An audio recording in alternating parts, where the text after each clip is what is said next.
Hello दोस्तों, welcome to Pi study circle. दोस्तों, हमने फिजिक्स वाले बच्चों के लिए एक 10 डेज की सीरीज स्टार्ट की है, जिसके अंदर हम डे 1 से लेकर के डे 10 तक आपको मोस्ट इंपोर्टेंट टॉपिक्स उसके अंदर कवर कराने वाले हैं। रोज एक या दो टॉपिक आपको उसके अंदर हम कवर कराएंगे।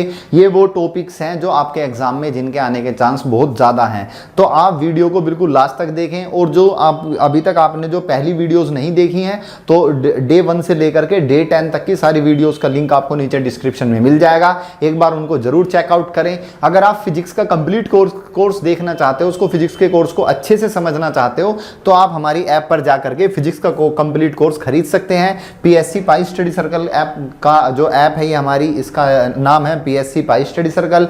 प्ले स्टोर पर ये आपको ऐप मिल जाएगी और वहां से आप इसको इंस्टॉल करके अपने फ़ोन में आप इसके अंदर फिजिक्स के कोर्स के अंदर आप इनरोल कर सकते हैं। फिजिक्स का जो कोर्स है, इसका जो फीस का प्राइस है वो आपका 599 है। बहुत ही नॉमिनल चार्ज है। आप इसको एक बार देखोगे तो आपको बहुत अच्छे समझ में आ जाएगा। और इसके अंदर हमने दोनों ही मीडियम में पढ़ाया है, हिंदी मीडियम और इंग्लिश मीडियम। तो आप एक बार तो अपनी ये 10 डेज की सीरीज भी कंप्लीट कर लीजिए। और अगर आपको फिजिक्स अच्छे से समझनी है तो आप फिर इस कोर्स को जाके परचेज कर सकते हैं। कोर्स का लिंक आपको नीचे डिस्क्रिप्शन में मिल जाएगा। आइए चलते हैं अपने टॉपिक की तरफ। तो दोस्तों, आज का हमारा टॉपिक है ब्लू कलर ऑफ स्काई। आकाश का नीला रंग क्यों होता है। आपके एग्जाम में क्वेश्चन ये आएगा कि बताओ आकाश का नीला रंग क्यों होता है, वाई एक्सप्लेन। इस चीज़ को आपको एक्सप्लेन करना पड़ेगा। तो इसका जो जवाब है, जो हमने पहले पढ़ा था, स्कैटरिंग ऑफ लाइट, इसका आंसर है स्कैटरिंग ऑफ लाइट की वजह से, प्रकाश के प्रकीर्णन की वजह से आकाश का रंग नीला दिखाई देता है। ठीक है, तो आप इसके आंसर में लिखोगे blue colour of the sky, blue colour of the sky is due to scattering of light by atmospheric particles. तो स्काई का ब्लू कलर जो दिखता है वो स्कैटरिंग ऑफ लाइट की वजह से दिखता है, जो एटमॉस्फेयर में पार्टिकल्स होते हैं। होता क्या है एक्चुअली में, ब्लू कलर जो दिखता है हमारा, आपने विबग्योर लाइट का देखा होगा। विबग्योर, ऊपर रेड आता है, नीचे वॉयलेट, ये होता है आपका विबग्योर। ठीक है, सबसे ऊपर रेड होता है, फिर orange, yellow, green, blue, Indigo और फिर होता है वॉयलेट। इसके अंदर जो हमारी होती है वॉयलेट की आपकी, और इनकी जो वेवलेंथ होती है वो सबसे कम होती है, और रेड की वेवलेंथ क्या होती है आपकी, ज़्यादा होती है। तो एक्चुअली में है क्या, इनकी वेवलेंथ ज़्यादा होने की वजह से इनकी स्कैटरिंग क्या होगी, ज़्यादा होगी। क्योंकि हमने स्कैटरिंग का फॉर्मूला क्या पढ़ा था, आई क्या इन्वर्सली रिलेशन किसके साथ, लैम्डा की पावर 4 के साथ। तो जिसकी ये क्या होगी, ज़्यादा होगी वेवलेंथ, जिसकी वेवलेंथ ज़्यादा होगी उसकी स्कैटरिंग ज़्यादा होगी, यानी कि वो ज़्यादा फैल जाएगा, वो ज़्यादा इधर उधर लाइट आपकी फैल जाएगी। तो वॉयलेट भी आपका इसी तरह से होता है, और लगभग आपका जो इंडिगो भी ब्लू कलर सा होता है, और उसके बाद आपका एक कलर बचता है ब्लू। तो जैसी ये लाइट आपकी आती हैं तो ये ज़्यादा से ज़्यादा फैल जाती है, और आसमान आपको कैसा नज़र आता है, ब्लू कलर का नज़र आता है। वैसे तो वॉयलेट का भी आपका बहुत ज़्यादा आपका स्कैटरिंग हो जाती है, लेकिन हमारी आई के कंफर्टेबल के हिसाब से हमें ब्लू कलर ही नज़र आता है। तो यहाँ पर बेसिकली आपको लिखना क्या है, आकाश का नीला रंग प्रकाश के प्रकीर्णन की वजह से होता है। नीले रंग तरंगदैर्घ्य, नीले रंग की जो होती है तरंगदैर्घ्य वो कम होती है लाल रंग की तुलना में, इसलिए नीले रंग का प्रकीर्णन बहुत ज़्यादा होता है और आसमान नीला दिखता है। ये आपको एक्सप्लेनेशन इसकी देनी है। मैंने बिल्कुल ये आपके सारे नोट्स अपनी भाषा में सिंपल लैंग्वेज में बनाए हैं, जो आपको आराम से याद हो जाएंगे। इसके बाद जो दूसरी एप्लीकेशन आपसे पूछी जाती है तो होगी आसमान का रंग नीला क्यों होता है। तो आप बता दोगे आसमान का रंग नीला स्कैटरिंग ऑफ लाइट की वजह से होता है। नीला इसलिए दिखता है क्योंकि ब्लू कलर की वेवलेंथ ज़्यादा होती है। ब्लू कलर की जो वेवलेंथ होगी आपकी, ब्लू कलर की जो वेवलेंथ होगी वो आपकी कम होगी। कम होने की वजह से उसकी स्कैटरिंग क्या हो जाती है, ज़्यादा हो जाती है। तो स्कैटरिंग ज़्यादा हो जाएगी, वो ज़्यादा फैल जाएगा, उसकी इंटेंसिटी ज़्यादा होगी स्कैटरिंग की, इसलिए हमें आसमान कैसा दिखता है, नीला दिखता है। तो वेवलेंथ हमारी रेड की ज़्यादा होती है और ब्लू की क्या होती है, हमारी कम होती है। इसके बाद हमसे एक अगला क्वेश्चन ये पूछा जाता है, अगला क्वेश्चन हमसे जो पूछा जाता है वो ये पूछा जाता है, बादलों का श्वेत रंग, white colour of the clouds, white colour of the clouds. ये क्वेश्चन भी हमसे काफ़ी बार पूछा जाता है कि बादलों का रंग श्वेत क्यों होता है, इस चीज़ को एक्सप्लेन करो। बादलों का रंग सफ़ेद क्यों होता है, इसको एक्सप्लेन करो। तो जो क्लाउड्स होते हैं, the clouds are formed by the assembly of small water drops. जो बादल होते हैं वो छोटी छोटी पानी की ड्रॉप से, पानी की बूंदों से बने हुए होते हैं।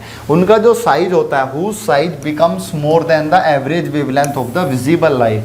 तो उनका जो साइज होता है वो जो हमारी विजिबल लाइट की एवरेज वेवलेंथ से क्या हो जाता है, ज़्यादा हो जाता है। उसके बाद क्या होता है, these droplet scattered all the wavelength.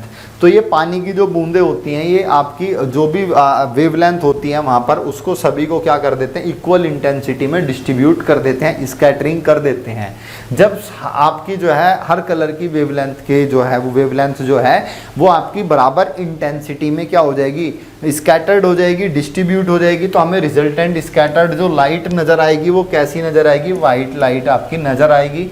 तो हम ऐसा लगता है जो थिन लेयर है क्लाउड की वो हमें कैसी दिखती है, वाइट कलर की हमें वो दिखती है। हिंदी में भी लिखा है, बादल पानी की छोटी छोटी बूंदों के मिलने से बनते हैं जिनका आकार दृश्य प्रकाश की औसत तरंगदैर्घ्य से बड़ा हो जाता है।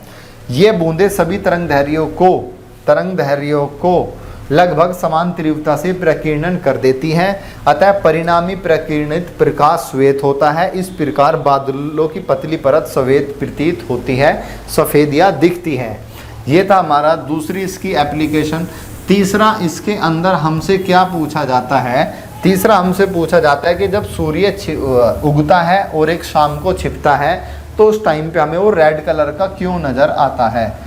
जब सूर्य छिपता है और उगता है तो हमें कैसा नज़र आता है, वो रेड कलर का नज़र आता है। इसकी वजह क्या है, इसकी वजह बेसिक सी है बिल्कुल। देखो इसकी वजह आपको मैं समझा दूं यहाँ पर, ये अगली स्लाइड में। अभी आपको पूरा समझ में आ जाएगा। ये देखो यहाँ पर, ये सपोज करो हमारे पास क्या है, ये हमारी अर्थ है प्यारी सी। यहाँ पर क्या है, ये दोपहर के समय सन क्या होता है हमारे बहुत ज़्यादा नज़दीक होता है। सुबह के समय और इवनिंग के समय, सुबह के समय ये आपका ईस्ट है और ये वाली डायरेक्शन क्या वेस्ट, ये नॉर्थ और ये क्या है हमारी साउथ है। तो ये ऐसे है, ये ईस्ट ये वेस्ट, ठीक है।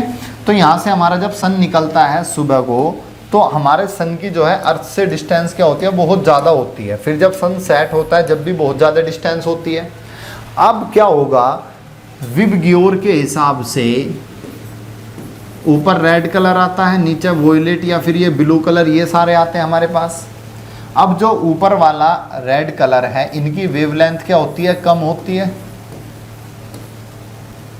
इनकी वेवलेंथ क्या होती है, ज़्यादा होती है। रेड कलर की वेवलेंथ क्या होती है आपकी, ज़्यादा होती है। अब हमने स्कैटरिंग का फॉर्मूला क्या, 1/λ⁴, जिसकी वेवलेंथ जितनी ज़्यादा होगी उसका प्रकीर्णन कम होगा, उसकी स्कैटरिंग क्या होगी, कम होगी।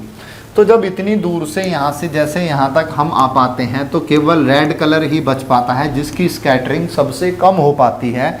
और हमें सूर्यास्त और सूर्य उदय के समय क्या होता है, सन आपका रेड कलर का नज़र आता है, लेकिन दोपहर के समय रेड कलर का नज़र नहीं आता है। तो इसका बेसिक सा बस यही है कि ये ज़्यादा दूर होने की वजह से यहाँ तक की दूरी केवल रेड कलर ही तय कर पाता है, क्योंकि रेड कलर की इंटेंसिटी स्कैटरिंग की क्या होती है, बहुत कम होती है। क्यों, क्योंकि इसकी वेवलेंथ क्या होती है, बहुत ज़्यादा होती है।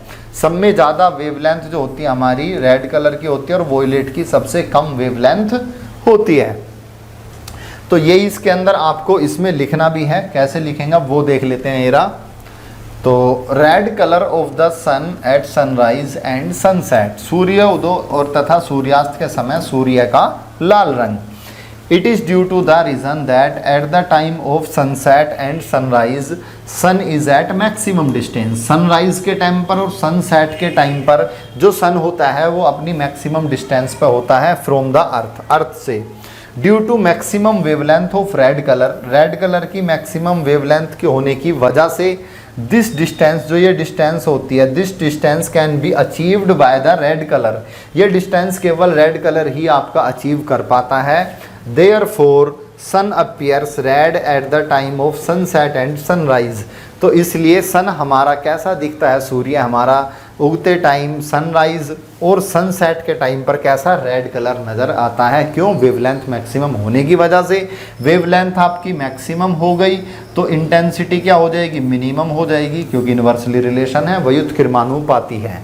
तो हिंदी में भी लिखा है, ये रहा, हिंदी वाले बच्चे भी इसको आराम से यहाँ पर देख के लिख सकते हैं, हिंदी वाले ये, ठीक है जी। ये हिंदी वाले बच्चों के लिए भी लिखा हुआ है, यहाँ पर क्लियर कर देता हूँ इसको साफ थोड़ा सा। ये रहा, सूर्योदय और सूर्यास्त के समय पृथ्वी और सूर्य के बीच की दूरी अधिकतम होती है। यह अधिकतम दूरी केवल लाल रंग ही तय कर पाता है, क्योंकि लाल रंग की तरंगदैर्घ्य ज़्यादा होती है, इसलिए जो सूर्यास्त और सूर्योदय के समय लाल दिखाई पड़ता है। ये डायग्राम बना दोगे और ये हो जाएगा आपका इसकी एक्सप्लेनेशन, अगर ये क्वेश्चन आपके एग्जाम में आ जाए। इसके बाद जो अगला टॉपिक है वो है हमारा रमन इफेक्ट। क्या है ये हमारा अगला टॉपिक? अगला टॉपिक है हमारा रमन इफेक्ट। रमन इफेक्ट अब हम देखते हैं कि क्या होता है हमारा रमन इफेक्ट। तो बेसिकली रमन इफेक्ट क्या होता है? अगर कोई मैं ट्रांसपेरेंट मटेरियल ले लूँ, कोई सब्सटेंस ले लूँ और लाइट उससे क्या कराऊँ मैं? स्कैटर्ड कराऊँ, उससे स्कैटरिंग हो, तो जब when a light radiation undergoes scattering from a transparent substance, जब किसी ट्रांसपेरेंट सब्सटेंस से, ट्रांसपेरेंट का मतलब होता है पारदर्शी कोई पदार्थ है हमारे पास, जब उससे स्कैटरिंग होगी किसकी? लाइट की। प्रकीर्णन होगा किसका? प्रकाश का। तो होगा क्या? प्रकीर्णन जो उसके स्कैटरिंग जो लाइट निकलेगी उसकी जो आपकी फ्रीक्वेंसी होगी वो उससे कम भी हो सकती है और ज़्यादा भी हो सकती है। मतलब ये कोई आपका ट्रांसपेरेंट मटेरियल है, लाइट आई, यहाँ पर क्या होगी? स्कैटरिंग होगी, प्रकीर्णन हो गया। अब ये कौन सी आपकी इंसिडेंट लाइन, इंसिडेंट रे यानी कि आपतित किरण है। इसके बाद ये आपकी स्कैटर्ड लाइट है, स्कैटर्ड लाइट। तो इसकी जो फ्रीक्वेंसी है वो इससे कम भी हो सकती है और ज़्यादा भी हो सकती है। इसी इफेक्ट को क्या कहते हैं हम? रमन इफेक्ट कहते हैं, रमन प्रभाव। रमन प्रभाव इसलिए कहते हैं क्योंकि सबसे पहली बार इसको जो ऑब्जर्व किया था, जो सीवी रमन वैज्ञानिक थे, बहुत बड़े साइंटिस्ट थे, उन्होंने इसको ऑब्जर्व किया था। 1926 में सीवी रमन ने इसको ऑब्जर्व किया था। इसलिए इस फिनोमेना को, इस परिघटना को क्या कहते हैं हम? रमन प्रभाव कहते हैं, रमन इफेक्ट इसको हम कहते हैं। तो जो इंसिडेंट हमारी रेडिएशन होगी वो स्कैटर्ड होने के बाद जो रेडिएशन निकलेंगी, इनकी फ्रीक्वेंसी इससे कम भी हो सकती है और ज़्यादा भी हो सकती है। तो ये था बेसिकली आपका रमन इफेक्ट। ये भी आपको समझ में आ गया होगा। तो इस चैप्टर के हमने सारे ही topic A to Z complete कर लिए हैं। चैप्टर 21 ही हमारा कंप्लीट हो चुका है। तो ये आपका इंग्लिश में भी लिखा हुआ है और यहाँ पर ये रहा हिंदी में भी लिखा हुआ है। When light radiation undergoes scattering from a transparent substance, then the frequency of scattered radiation may be greater or less than the frequency of incident radiation. This phenomena is known as Raman effect. It was first observed by C.V. Raman in 1926। Hindi में भी लिखा हुआ है, जब प्रकाश विकिरणों का किसी पारदर्शी पदार्थ से प्रकीर्णन होता है तो प्रकीर्णित प्रकाश विकिरणों की आवृत्ति आपतित विकिरणों की अपेक्षा कम भी हो सकती है और अधिक भी हो सकती है। यह परिघटना रमन प्रभाव कहलाती है। इसका प्रक्षेपण पहली बार 1926 में सीवी रमन द्वारा किया गया था। तो यहाँ पर आपका ये चैप्टर कंप्लीट हो चुका है। उम्मीद करता हूँ चैप्टर आपको समझ में आया होगा। मिलते हैं अगले सेशन में, तब तक के लिए keep studying, pi study. Thank you.